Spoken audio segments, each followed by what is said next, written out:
नमस्कार मित्रों, desire point channel के इस नए वीडियो लेक्चर में मैं हूं अमित दुबे और आज के इस वीडियो लेक्चर में हम फ्यूचर परफेक्ट कंटिन्यूअस टेंस का अध्ययन करने वाले हैं।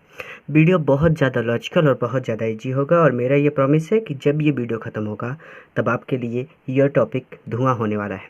बहुत ध्यान से समझिएगा, बहुत थोड़े शब्दों में समझाने का प्रयास करूँगा। देखिए, सबसे पहले पहचान की बात करें तो इसकी पहचान कुछ इस प्रकार है कि जिस हिंदी वाक्य की मुख्य क्रिया के अंत में ता रहूँगा, ते रहेंगे, ती रहेगी, ता हुआ रहूँगा, ते हुए रहेंगे, ती हुई रहेगी आदि लगे हुए हों, ठीक है, और साथ में समय भी दिया हुआ हो तो ये मैं थोड़ा सा और लंबा कर रहा था इसे, लेकिन मैंने थोड़े से छोटे में समझा दिया है। तो ऐसे वाक्यों का अनुवाद हम फ्यूचर परफेक्ट कंटिन्यूअस टेंस में करते हैं, ठीक है। पहचान है कि ता रहूँगा, ते रहेंगे, ती रहेगी, ता हुआ रहूँगा, ते हुए रहेंगे, ती हुई रहेगी आदि लगे हुए हों। अच्छा, यहाँ पे नोट्स भी हैं कुछ। ध्यान देने वाली बात यह है कि आई तथा वी के साथ सेल का यूज करते हैं। फिर से स्पष्ट कर दूं एक बात कि मॉडर्न इंग्लिश में सेल का यूज करना बंद कर दिया गया है। बंद कर दिया गया है ऐसा तो नहीं कहा जा सकता, लेकिन ऐसा कहा जा सकता है कि कम कर दिया गया है, लेकिन आप यूज करेंगे, ठीक है। यानी आई और वी मिलेगा तो आपको सेल लगाना है और उसके बाद तथा से सभी कर्ता के साथ विल का यूज करते हैं, जैसा कि हम हल करते चले आ रहे हैं। नोट 2 कि निश्चित समय के लिए सिंस तथा अनिश्चित समय के लिए फॉर का यूज करते हैं। ये निश्चित समय के लिए सिंस और अनिश्चित समय के लिए फॉर, ये मैंने प्रेजेंट परफेक्ट कंटिन्यूअस टेंस और पास्ट परफेक्ट कंटिन्यूअस टेंस में बहुत अच्छी तरह से समझाया है। अगर कोई प्रॉब्लम हो तो वहाँ वाला वीडियो जाके देख लीजिएगा, वहाँ पे पक्का आपको समझ में आ जाएगा। यहाँ पे मैं आसान शब्दों में आपको बता दूँ कि निश्चित समय वो है जहाँ पे आपको एग्जैक्ट टाइम दे दिया जाए। जैसे मैं कहूँ मैं 2 बजे से गणित पढ़ रहा हूँ, तो ये एग्जैक्ट टाइम है, घड़ी में 2 बजे से ही मैं गणित पढ़ रहा हूँ। मैं कह दूँ मैं 2 घंटे से गणित पढ़ रहा हूँ, तो आप ये बताइए कि 24 घंटे होते हैं, 24 घंटे में से कौन से 2 घंटे की बात कर रहा हूँ, आपको पता है? बिल्कुल नहीं पता है। ये एग्जैक्ट टाइम दिया गया है यहाँ पे 2 बजे से। भाई घड़ी में 12 बजते हैं, बहुत बजेगा 24 बजेगा ना, 24 या 12 हम 2 रूप में घड़ी को देख सकते हैं, या तो 24 बजा लें या तो 12 बजा लें, तो हमें पता है कि कौन से 2 बजे की बात हो रही है। यहाँ पे 2 घंटे की बात, पूरे दिन में 24 घंटे होते हैं, 24 घंटे में से कौन से 2 घंटे की बात कर रहे हो मुझे नहीं पता। मैंने कहा मैं 1980 से गणित पढ़ रहा हूँ, तो ये निश्चित है क्योंकि मैंने एग्जैक्ट आपको बता दिया है। और मैं यही कहूँ कि 2 साल से, 3 साल से, 10 साल से, तो ये अनिश्चित हो जाएगा क्योंकि एग्जैक्ट टाइम आपको नहीं पता है। एक होता है पॉइंट ऑफ टाइम, एक होता है पीरियड ऑफ टाइम। पॉइंट का मतलब एग्जैक्ट बिंदु आपको दे दिया जाता है, ये थोड़ा सा बड़ा टॉपिक है पॉइंट ऑफ टाइम और पीरियड ऑफ टाइम, लेकिन मैं आपको आसान शब्दों में समझाऊं तो पॉइंट का मतलब है कि एग्जैक्ट पॉइंट आपको दे दिया जाए, बिंदु। यानी 2 बजे, यानी ये बिंदु है, ये पॉइंट है, एग्जैक्ट 2 बजे काम हुआ। ये 2 घंटे, ये पीरियड है, एक पीरियड में 24 घंटे हो गए, यानी 24 ये 24 घंटे होते हैं ना पूरे दिन में, तो 1 से 24 घंटे के बीच में कौन से 2 घंटे की बात हो रही है ये नहीं पता है। वैसे साल होता है, एग्जैक्ट साल बता दे 2010, 2015, 2018, तो वो हो गया निश्चित। अब यही कह दे 2 साल, 10 साल, 15 साल, 20 साल, तो कौन से साल की बात हो रही है हम नहीं बता सकते हैं। ये होता है निश्चित और अनिश्चित। अगर ना समझ में आया हो तो फ्यूचर तो पढ़ा ही रहा हूँ, पास्ट परफेक्ट कंटिन्यूअस टेंस का वीडियो लेक्चर जाके देख लीजिए, टेंस की प्लेलिस्ट में आपको मिल जाएगा। चलिए एग्जाम्पल करते हैं, कुछ वाक्यों को हल करते हैं ताकि समझ सकें आसानी से इसे। सबसे पहले बात करते हैं अफर्मेटिव सेंटेंस की, यानी सकारात्मक वाक्य की। सेंटेंस स्ट्रक्चर यानी जिसे रूल भी कहा जाता है वो इस प्रकार है कि सबसे पहले सब्जेक्ट लिखना है, फिर विल या सेल का यूज करना है, फिर लगाना है हैव बीन, फिर वर्ब की फर्स्ट फॉर्म में आईएनजी, फिर ऑब्जेक्ट, फिर सिंस या फॉर, फिर टाइम, फिर उसके बाद रिमेन मतलब शेष, और उसके बाद फुल स्टॉप। एक एग्जाम्पल लिखता हूँ, जैसे हमारा पहला एग्जाम्पल है कि मैं 10 घंटे तक काम करता रहूँगा। वाक्य अंत में ता रहूँगा आया है, यानी ये फ्यूचर परफेक्ट कंटिन्यूअस टेंस है क्योंकि यहाँ पे टाइम भी दिया गया है। सबसे पहले रूल आपको कभी भी नहीं छोड़ना, मेरी बात को हमेशा याद रखिएगा, कुछ भी हो जाए रूल नहीं छोड़ना है। सबसे पहले सब्जेक्ट, तो भैया सब्जेक्ट कौन है, मैं, तो आई। विल या सेल, आई के साथ सेल लगेगा कि विल, हमने कहा आई के साथ हम सेल का यूज करते हैं, आई सेल। फिर हैव बीन वैसे का वैसे लिख देंगे। वर्ब की फर्स्ट फॉर्म क्या है, काम करना, काम करना का होता है वर्क, और उसमें लगा देना है ING, वर्किंग। अब उसके बाद ऑब्जेक्ट, ऑब्जेक्ट कुछ दिया है, कौन सा काम करता रहूँगा, कुछ बताया है नहीं, तो इसका मतलब ऑब्जेक्ट नहीं है। सिंस या फार की बात करते हैं टाइम को देखते हुए।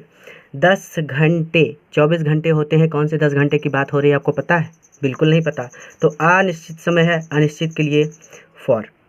फ्यूचर परफेक्ट कंटिन्यूअस टेंस पढ़ा रहा हूँ, पास्ट परफेक्ट कंटिन्यूअस टेंस का वीडियो जाके जरूर देख लीजिएगा, या फिर प्रेजेंट का भी आप देख लेंगे तो भी आपको सिंस और फार का डाउट कंप्लीट हो जाएगा, कोई डाउट नहीं रहेगा, ठीक है। अगर डाउट बचा हो तो फॉर लग गया। अब उसके बाद क्या लिखना है, टाइम, कितने टाइम, 10 घंटे, 10 आवर्स, और यस, और ये लग जाएगा फुल स्टॉप क्योंकि शेष कुछ भी नहीं है। दूसरा एग्जांपल लेते हैं एक और, सुमित सुबह से पढ़ता रहेगा, तो सबसे पहले सब्जेक्ट है सुमित। अब विल या सेल, तो आई और वी के साथ तो सेल का यूज करना है, शेष सभी के साथ विल लगेगा, तो सुमित विल। फिर हैव बीन, वैसे का वैसे लिख देना है, हैव बीन। वर्ब की फर्स्ट फॉर्म क्या कर रहा है, पढ़ना, पढ़ना का होता है रीड, और उसमें लग जाएगा ING, तो Sumit will have been reading, क्या पढ़ता रहेगा, ऑब्जेक्ट लिखना है, क्या पढ़ता रहेगा, कुछ दिया है, हिंदी पढ़ता रहेगा, गणित पढ़ता रहेगा, कुछ दिया है, नहीं दिया है, तो ऑब्जेक्ट को छोड़ देंगे। अगर यहीं पे कह दिया गया कि गणित पढ़ता रहेगा तो हम यहाँ पे गणित लिख देते, यानी मैथ लिख देते, ठीक है। और उसके बाद फिर आगे बढ़ते सिंस या फॉर की तरफ, तो सुबह से, निश्चित समय के लिए सिंस या फॉर लगाना है ना, तो सुबह से, जो सुबह का समय होता है ये निश्चित होता है, तो इसे हम लगा देंगे सिंस, और उसके बाद टाइम, सुबह से मॉर्निंग, सिंस मॉर्निंग और फुल स्टॉप, यानी Sumit will have been reading from morning. ये दो एग्जाम्पल हो गए, एक अनिश्चित का, एक निश्चित का। होमवर्क देता हूँ, तो हम लोग 1 घंटे तक पत्र लिखते रहेंगे, मैं 4 दिनों से उसे किताब पढ़ाता रहूँगा, हम 10 साल से विद्यालय जाते रहेंगे। अब बात करते हैं निगेटिव सेंटेंस की, तो भैया निगेटिव सेंटेंस में कुछ भी नहीं करना है, रूल एकदम सेम रहेगा, विल और सेल के बाद नॉट लगा दीजिए, ठीक है। तो देखिए कैसे होगा, यहाँ पे विल और सेल के बाद प्लस करके नॉट लगा देंगे, उसके बाद सेम टू सेम वैसे हैव बीन छाप देना है पूरा पूरा। तो चलते हैं निगेटिव सेंटेंस की ओर। तो इस तरह से निगेटिव सेंटेंस का रूल देखिए कि सब्जेक्ट प्लस विल या सेल, और उसके तुरंत बाद नॉट लगा दिया है और कुछ भी चेंज नहीं किया है, उसके बाद हैव बीन, फिर वर्ब की फर्स्ट फॉर्म में ING plus object plus since या for plus time plus remain plus full stop. Example के लिए मैं आपका यही पहला वाक्य ले लेता हूँ, कैसे वाक्य बनता है इस बात को भी आप समझ लेंगे। जैसे मैं 10 घंटे तक काम करता रहूँगा, यहीं पे हम कह सकते हैं कि मैं 10 घंटे तक काम नहीं करता रहूँगा, ये भी तो कह सकते हैं ना। तो अगर मैं इसे यहीं पे नहीं लगा दूँ तो क्या अंतर हो जाएगा, क्या चेंज हो जाएगा, उसे यहाँ पे समझ लीजिए, ठीक है। देखिए कैसे होगा, तो मैं 10 घंटे तक काम नहीं करता रहूँगा, इस वाक्य को इसलिए लिया है ताकि आप समझ सकें कि कुछ भी बदला नहीं जाता, सिर्फ इधर उधर नहीं क्या, ये सब चीज़ें लगा देने से वाक्य में कोई परिवर्तन नहीं होता, हमें सिर्फ रूल के अनुसार चलना है और हमारा वाक्य सही होगा। तो देखिए सबसे पहले सब्जेक्ट, तो मैं, तो एकदम सेम वही रहेगा, आई। विल या सेल लगाना है तो आई के साथ विल लगता है, फिर नॉट तुरंत लगा देना है, नॉट। फिर हैव बीन, ये हो गया हैव, ये हो गया बीन। फिर वर्ब की फर्स्ट फॉर्म में ING, इसी चीज़ को वर्ब की फर्स्ट फॉर्म में ING को वर्ब की फोर्थ फॉर्म भी कहा जाता है, ठीक है। चलिए आगे मैं वर्ब की फोर्थ फॉर्म ही लिखूँगा। तो वर्ब की फर्स्ट फॉर्म में ING, तो काम करना, तो वर्क होता है और उसमें लग जाएगा ING, तो working. I will not have been working, I will not have been working. फिर ऑब्जेक्ट लिखना है तो ऑब्जेक्ट नहीं है, वहाँ पे भी नहीं था, तो यहाँ पे कैसे होगा, सिंस या फॉर, टाइम को देखते हुए 10 घंटे अनिश्चित है तो फॉर लगेगा, 10 घंटे टाइम लिखना है तो 10 आवर्स, HOURS, ठीक है, और ये लग जाएगा फुल स्टॉप। एक एग्जांपल और लेता हूँ, रोहित 10 बजे से विज्ञान नहीं पढ़ता रहेगा, तो सबसे पहले सब्जेक्ट है हमारा रोहित, बहुत ध्यान से समझिएगा भैया, कुछ भी नहीं करना होता, सारा का सारा पढ़ाया जा चुका है, इसलिए मैं थोड़ा सा इसे शॉर्ट में बनाने का प्रयास कर रहा हूँ। ठीक है, ये लास्ट है टेंस का। तो रोहित और उसके बाद विल या सेल, तो जाहिर सी बात है कि विल, फिर प्लस करके, सॉरी प्लस नहीं नॉट, क्योंकि यहाँ पे प्लस नॉट है ना, तो उसके बाद तुरंत नॉट, फिर हैव बीन। ये सारी चीज़ें तो फ्री में लग जानी है, कुछ नहीं देखना, बस लगा देना है। वर्ब की फर्स्ट फॉर्म में ING, पढ़ना का होता है रीड और उसमें लग जाएगा ING, तो रीडिंग। अच्छा, पढ़ना और पढ़ाना दो अलग अलग बातें हैं। ठीक है, अगर यहीं पे पढ़ाता होता तो टीच हो जाता, टीच मतलब पढ़ाना। तो Rohit will not have been reading, क्या नहीं पढ़ रहा होगा। अब क्या चाहिए, ऑब्जेक्ट, तो क्या नहीं पढ़ रहा होगा, विज्ञान, यहाँ पे दिया है, मैंने जानबूझ के लिख दिया। ठीक है, साइंस। अब ऑब्जेक्ट के तुरंत बाद हमें लगाना है सिंस या फॉर, तो 10 बजे से, घड़ी में 10 कितने बजे बजेंगे हमें पता है ना, तो निश्चित समय हो गया, तो ये हो गया सिंस, और उसके बाद टाइम, तो 10 o'clock, और ये फुल स्टॉप। होमवर्क की बात करते हैं। तो पहला वाक्य है कि हम 3 दिन से गणित नहीं पढ़ते रहेंगे। दूसरा, मैं सोमवार से जंगल नहीं जाता रहूँगा।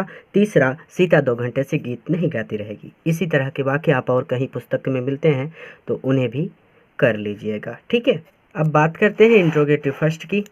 तो ध्यान से समझिए, यही जो रूल है, इसी रूल में मैं सब्जेक्ट के स्थान पे विल या सेल को लिख दूंगा और विल या सेल के स्थान पे सब्जेक्ट को लिख दूंगा। पूरा का पूरा रूल एकदम सेम रहेगा और वो बन जाएगा इंट्रोगेटिव फर्स्ट का। तो चलिए इंट्रोगेटिव फर्स्ट पर चलते हैं। तो इस तरह से इंट्रोगेटिव सेंटेंस फर्स्ट रूल होता है विल या shall plus subject plus not plus have been plus verb की फोर्थ फॉर्म, यानी वर्ब की फोर्थ फॉर्म का मतलब होता है वर्ब की फर्स्ट फॉर्म में ING plus object plus since या for plus time plus remain plus question mark. Example लेते हैं। पहला एग्जाम्पल है कि क्या बच्चे सुबह से मिठाई खाते रहेंगे। ध्यान दीजिएगा, इंट्रोगेटिव सेंटेंस जो होते हैं ये 2 प्रकार के होते हैं।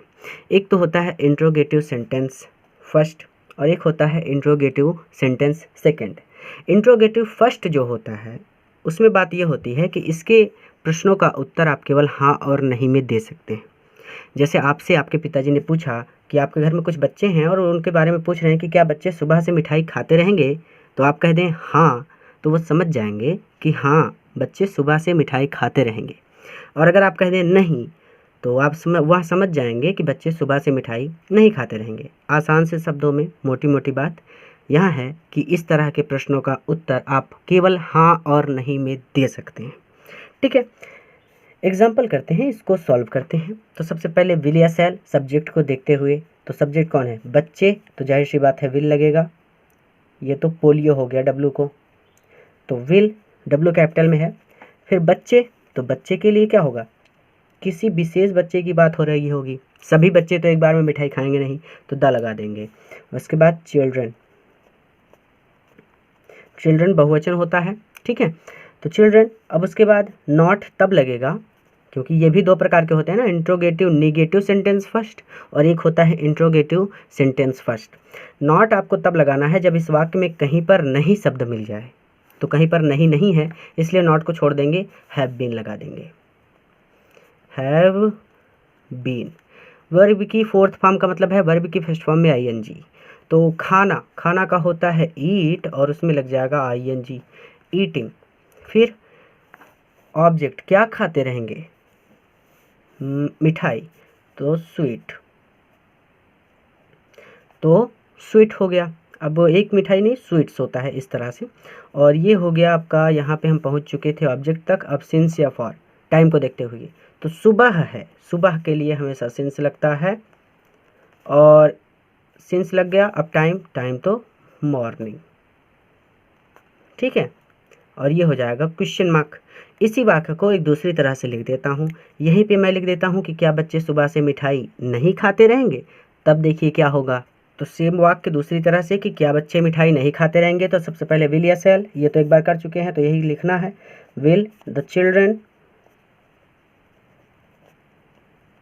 उसके बाद हैव बीन, देखिए सब्जेक्ट के बाद नॉट तब लगेगा जब कहीं पर नहीं शब्द हो, यहाँ पे नहीं है इसलिए यहाँ पे नॉट लगेगा, हैव बीन भी लग जाएगा और उसके बाद यही पूरा पूरा साथ छाप देना है। ईटिंग स्वीट सिंस मॉर्निंग आप लिख लीजिएगा अपने हिसाब से।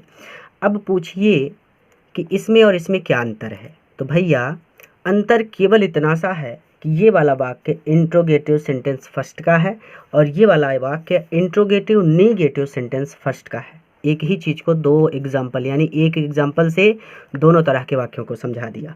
अब एग्जाम्पल के लिए आपको कुछ वर्ड्स देता हूँ, सॉरी सेंटेंसेस देता हूँ।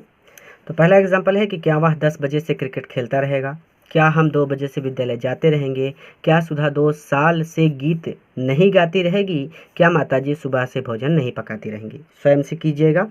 अब चलते हैं इंट्रोगेटिव सेंटेंस सेकंड की ओर। कुछ नहीं करना, बस यहीं पे प्लस कर दीजिए और यहाँ पे जोड़ दीजिए क्वेश्चन वर्ड। बस पूरा पूरा रूल एकदम सेम रहेगा। तो क्वेश्चन वर्ड विल या shall plus subject not have been और की first four form object since या for plus time plus remain plus question mark. तो चलते हैं सेकंड की ओर। तो इस तरह से क्वेश्चन वर्ड विल या shall plus subject plus not plus have been plus verb की फोर्थ फॉर्म का मतलब है कि वर्ब की फर्स्ट फॉर्म में ING plus object plus since for plus time plus remain plus question mark. Example के लिए एक वाक्य लेता हूँ। तो पहला एग्जाम्पल कि माताजी सुबह से भोजन क्यों पकाती रहेंगी। तो सबसे पहले क्वेश्चन वर्ड, तो क्यों यानी वाई। ध्यान दीजिएगा इंट्रोगेटिव सेंटेंस सेकंड वो होते हैं जिनका उत्तर आप केवल हाँ और नहीं में नहीं दे सकते, ठीक है।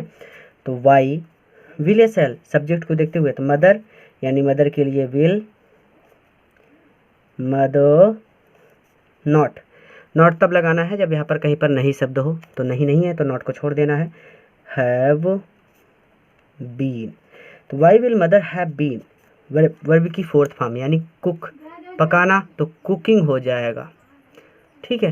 तो ये हो जाएगा कुकिंग।